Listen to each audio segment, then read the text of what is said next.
కుటుంబీ ప్రభుత్వం తీసుకువచ్చిన సంస్కరణలతోనే రైతులకు నిజమైన న్యాయం జరుగుతుందని రాష్ట్ర పౌర సరఫరాల శాఖ మంత్రి నాదెండ్ల మనోహర్ స్పష్టం చేశారు.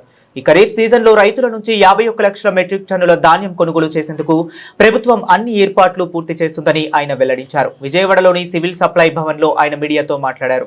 సుమారు 12,200 కోట్ల విలువైన ధాన్యాన్ని కొనుగోలు చేయనున్నట్లు మంత్రి తెలిపారు. ఇందుకోసం రాష్ట్ర వ్యాప్తంగా 4,041 రైతు సేవా కేంద్రాలు, 3,803 ధాన్యం కొనుగోలు కేంద్రాలను సిద్ధం చేశామని, 16,700 మంది సిబ్బంది ఈ ప్రక్రియలో పాల్గొంటారని వివరించారు. గత అనుభవాలను దృష్టిలో ఉంచుకుని 6 కోట్ల గోతాలను అందుబాటులో ఉంచామన్నారు. కొత్తగా మీరు మొబైల్ కిట్స్ చూసారా? చూడలేదేమో, ఒకటి తీసుకొస్తారమ్మా ఎవరన్నా? అది వైజాగ్లో లాంచ్ చేశాను మొన్న, మీరు చూసారో లేదో, ఒక 15 రోజులు అయింది.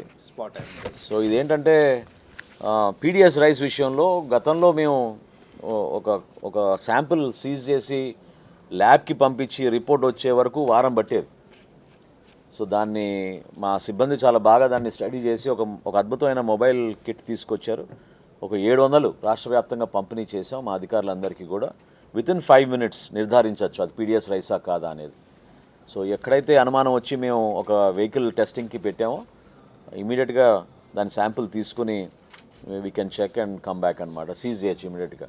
సో ఆ విధంగా ఆ మార్పు కూడా తీసుకురావడానికి క్షేత్రస్థాయిలో ఈ మొబైల్ కిట్ ఉపయోగపడుతుంది. I just show you well.